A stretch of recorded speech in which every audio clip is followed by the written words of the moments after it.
This is problem 465. It's on page 181. In a dairy plant, milk at 4 degrees Celsius is pasteurized continuously at 72 degrees Celsius at a rate of 12 liters per second for 24 hours a day, 365 days a year. The milk is heated to the pasteurizing temperature by hot water heated in a natural gas-fired boiler, which has an efficiency of 82%. The pasteurized milk is then cooled by cold water at 18 degrees Celsius before it is finally refrigerated back to 4 degrees Celsius. To save energy and money, the plant installs a regenerator which has an effectiveness of 82%. If the cost of natural gas is $0.52 per therm, determine how much energy and money the regenerator will save this company per year. They give the average density, I'll read it. The average density and specific heat of milk can be taken to be approximately the properties of water, and you can look them up. They've given a density and heat capacity for milk. Now this problem can be a little bit difficult to wrap your head around, so let's sketch both of them. The primary feature of the new plant that's shown in the book is the heat exchanger. We're going to need a little bit of space here to make this clear. So here's the heat exchanger, and let's see, drawing it similar to the way they drew it in the text. Let's see, we'll do something like that. So let's see, the milk is going to come in at a temperature T1 of 4 degrees Celsius. The milk will then go through this heat exchanger. We don't really know the details of it. It doesn't matter. What does matter is that we know the effectiveness of the heat exchanger, and that's 0.82. That's a pretty good effectiveness for this thing. The milk, though, what's going to happen is we're going to have state 3 here, whereas this is state 1. State 3 is going to be the hot milk coming back. So the hot milk is at 72 degrees Celsius, and it has to be cooled back down. We may as well use the cold incoming milk to cool down the hot milk. Now, to get the milk hot, what will have to happen is we'll have to have a boiler that heats up the milk. Now, the milk, of course, has come in here. It's cold. It's been preheated by the leaving milk. But now we'll have to heat it up further because there's no way it's going to come up to 72 degrees without any heat input. And so there will be a new amount of heat transfer, a new heat transfer rate, and then all we'll have to do is connect this back to the heat exchanger, see? So basically what happens is the milk comes in here, gets preheated, gets heated up by the natural gas, and then flows back out to preheat the incoming milk. And of course we'll have a couple different states. This will be the exit state of the cold milk, so T2, and we'll call this section here section 4. So there's some temperature T4, we don't know what that is yet. Now unfortunately, this boiler is still not 100% efficient, so the efficiency of it is only 82%. It's unfortunate that they used an efficiency of 82% for the boiler and effectiveness of 82% for the heat exchanger, but that's what it is. So basically what we're going to do is put heating value, if you will, of the gas into this new system. Okay, so basically what we're trying to do is use this heat exchanger to reduce the amount of natural gas that we have to pay for. Now the old plant was a little bit different. I'm going to try and, so this is a new design. The old design, I'm going to try to use some space up here because we'll need to perform a lot of calculations here. Anyway, the old plant basically has a refrigeration section at the end where 4 degrees Celsius milk comes out, and of course the way the refrigeration system works is that it gets rid of excess thermal energy from the milk. Now the milk doesn't just come to the refrigeration compartment super hot at 72 degrees Celsius. It comes in at 18 degrees Celsius after it's been cooled by cooling water. So there's another heat transfer rate coming out of the milk just by the cooling water. Now understand, it's not being mixed with cooling water. That would water down the milk. and I don't think anybody would buy it then.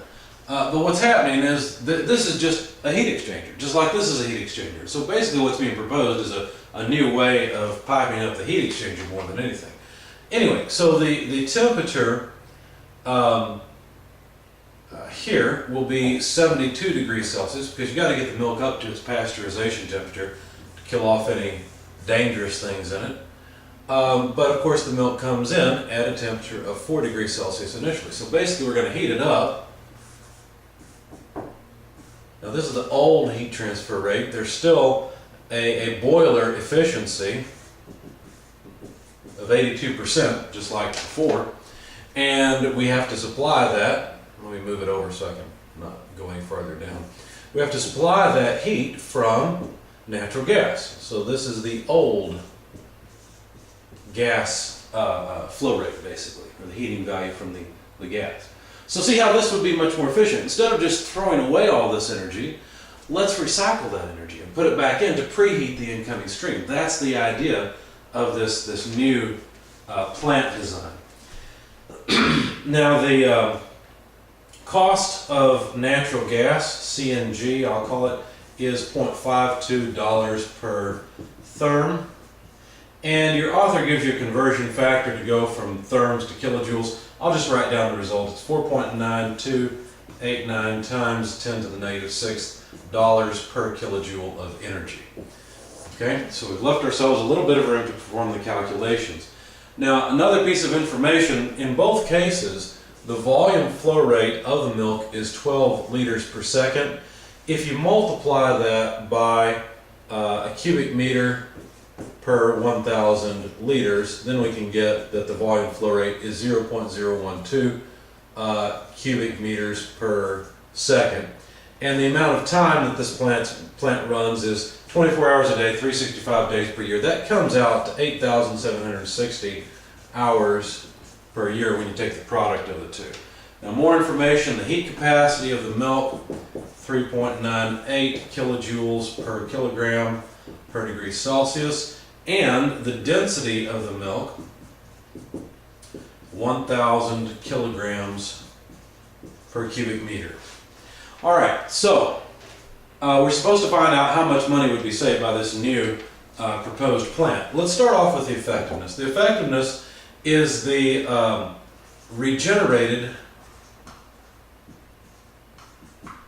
actual regenerated heat divided by the maximum regenerated heat. Now, we studied chapter 13 in heat exchangers already, and so you might recognize this as the actual heat transfer rate divided by the maximum heat transfer rate. It's just that the mass flow rates have been canceled already.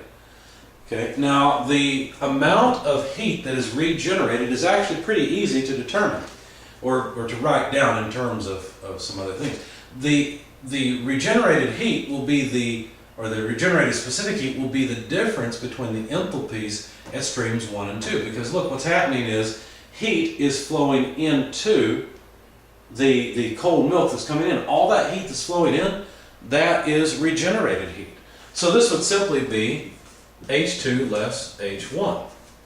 Okay, that's the difference in the enthalpies. The enthalpy at state 2 should be more than the enthalpy at state 1, which makes sense because it's being heated up. The maximum specific regenerated enthalpy would be the difference in the two incoming streams, the hot stream and the cold stream. So that would be H3 less H1. Now, using the approximation that Cp delta T is equal to delta H, we can write Cp T2 less T1 divided by Cp times T3 less T1, and you'll notice the heat capacities cancel. We already know the value of this effectiveness. It's 82%. And so what this does really is it gives us a relationship between T1, T3, and T2. In fact, it allows us to calculate T2. I'm not going to go through the details because I don't have a lot of time on the video or a lot of space on the board.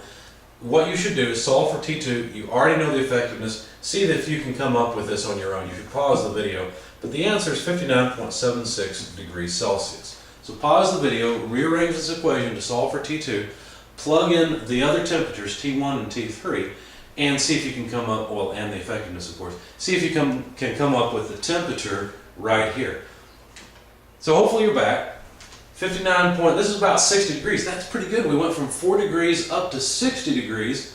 All the boiler has to do now is raise it up an additional 12 degrees. Before, the boiler had the whole load of 4 degrees to 72 degrees. This should be a significant savings. In fact, it will be, so let's find out. Now, to figure out the savings, we're going to first of all use an energy balance. That way we can come up with the other temperature there at the exit. And it's pretty straightforward. The mass flow rate at state 1 times the enthalpy at state 1 plus the mass flow rate at state 3 times the enthalpy in state 3. Notice those two are the two incoming streams. Those two carry energy in, equals the enthalpy carried out in streams 2 and 4. So the mass flow rate in stream 2, enthalpy in stream 2, plus mass flow rate in stream 4, enthalpy in stream 4. Now one thing you should notice is that this stream that's coming in here is the same stream that travels all the way through the system. So it's pretty obvious that m dot 1 and m dot 2 are the same. But m dot 3 and m dot 4 are the same as m dot 1 and 2. So basically what we end up with is that the enthalpy in state 1 pardon me, plus the enthalpy in state 3 equals the enthalpy in state 2 plus the enthalpy in state 4. Rearranging it to make this next step more obvious, the enthalpy in state 1 less the enthalpy in state 4, just pulling this over, equals the enthalpy in state 2 less the enthalpy in state 3. Now, it should be more obvious now that you can write Cp T1 less T4 equals Cp T2 less T3. See, all I've done is rearranged or replaced the enthalpies with temperatures and then written heat capacity in the front, because I just need a delta H. I can approximate that as Cp delta T. Obviously, the heat capacities cancel again. And so we have another equation that allows us to calculate the temperature in state 4, which is the only unknown. I'm not going to go through and solve the equation for you. You should be able to do that. So pause the video. When you come back, let's see if you get this T4. So hopefully you're back and you got 16.24 degrees Celsius. Now I'm short on space, so let me just write in these temperatures, because that was really the whole point of the equations that we've used so far. So T2, 59.76 degrees Celsius. So now we have the results of these equations, and we can get rid of these. Okay, so now what? Well, now I'm going to use an energy balance around the boiler, because I'd like to know the heat transfer rate in the new system.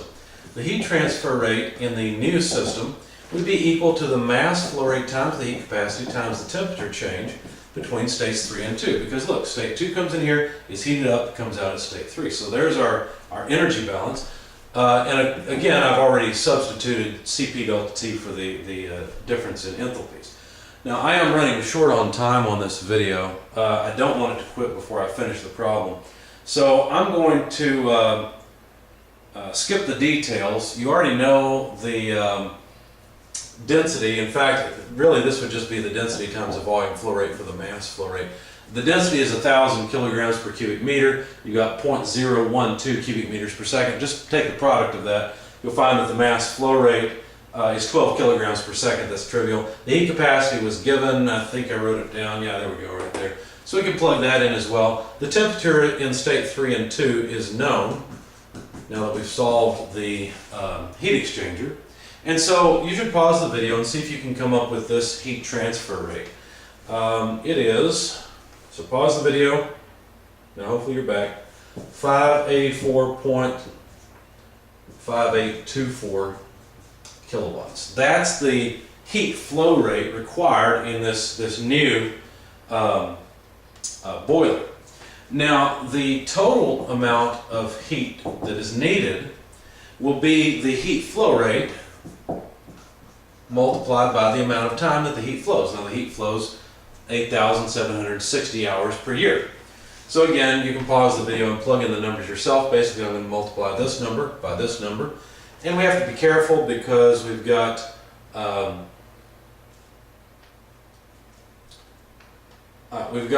kilowatts, which is kilojoules per second here. We've got hours per year here. So the hours and seconds will have to be resolved. You'll need a conversion factor of 3600 in there. Once again, I'm going to let you do that. Please pause the video and calculate the total amount of heat load for the year for this boiler. When you come back, you should find that it's 1.8435 times 10 to the 10th kilojoules per year. So there's the total amount of energy we need to buy. Now, we're going to buy more energy than this. Why? Because we buy energy and only 82% of it makes it into the boiler. So what that means is that the amount of gas that we need in the new system will be equal to the heat of the new system divided by the efficiency, the combustion efficiency. And so basically we need to take this number, divide it by 0.82. When you do that, you find it's about 2.2482 times 10 to the 10th kilojoules per year. So there's the new amount of gas that we need to buy. Okay, now, or that's the new amount of heat that we need, and then we can convert that to a cost because we can use our conversion factor here to change that to dollars per year.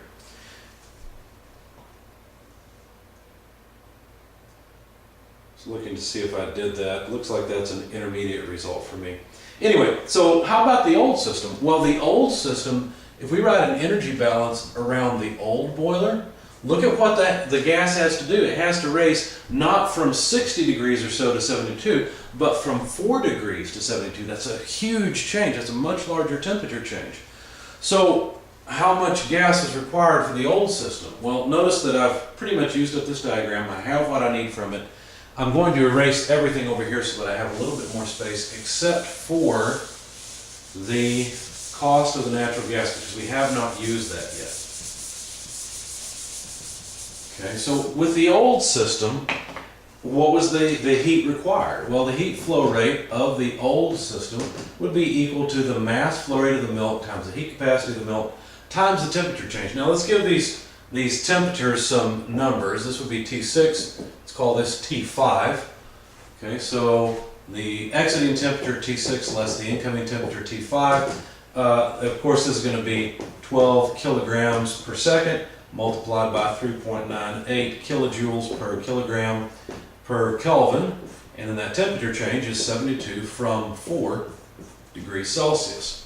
Now, of course, the degrees Celsius will cancel with the Kelvin because that's a change. The kilograms go away. We'll get kilojoules per second, which is kilowatts. And this is 3,247.68 kilowatts. Now, you probably don't have a good feel for that, so you don't realize how much energy this is, but to give you a feel for it, this is about, let's see, what, 3.3 or so megawatts. A steam turbine produces about 250 megawatts at a power plant.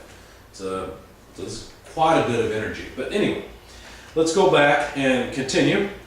Now, to get the total amount of energy, let's see. Actually, I went through this a slightly different way so that you could see how this could be done. I could calculate the old gas flow rate. I didn't have to go and calculate energy first. I could have calculated the gas flow rate in the new system. I'll do that in the old system. It would be the old heat flow rate divided by the efficiency again of combustion. So basically, we're going to have more chemical energy coming in than we have thermal energy going to the boiler, because only 82% of the chemical energy makes it into thermal energy that goes into the boiler. For whatever reason, whether it's heat loss around the boiler or incomplete combustion, for whatever reason, that's what we've got. So this would be 3,247.68 kilowatts. Let's separate this off again, divided by 0.82. And so the old gas flow rate, looks like I didn't compute that. I went ahead and converted this. I went ahead and multiplied by the amount of time that has to flow, so that unfortunately I'm out of space, but multiplied by 8760 hours per year. Now we've got kilowatts, which is kilojoules per second. We need to convert the hours and seconds so there's no mismatch there. 3,600 seconds per hour. We'll get rid of the hours and the seconds. We'll have kilojoules per year. Anyway, that number comes out to 1.2490 times 10 to the 11th kilojoules per year. Now, just looking at this at the very beginning, this is an order of magnitude larger than the new system. We would expect the cost to be an order of magnitude larger for the old system than for the new system. This is 10 to the 10th. This one's 10 to the 11th. This is 10 times almost the energy of this one. So the difference between these two would be the amount of energy saved. Okay, so the dollars saved, or better yet, let's just do it this way. So putting these two together, the amount of heat that is saved would be the heat flow from the old system less the heat flow, well, we're talking about gas saved, so let's put underscore gas here, less the heat required in the form of gas for the new system. Now the difference between these two, you're just going to take 1.249 times 10 to the 11th, less 2.24, so on, times 10 to the 10th, and you find that the amount of energy saved is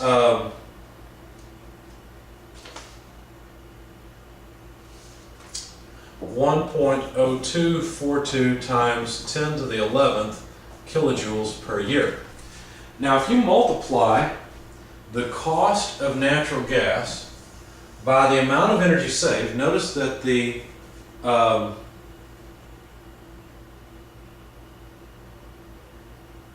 and I've got a mistake here. This should be dollars not per kilogram, but dollars per kilojoule.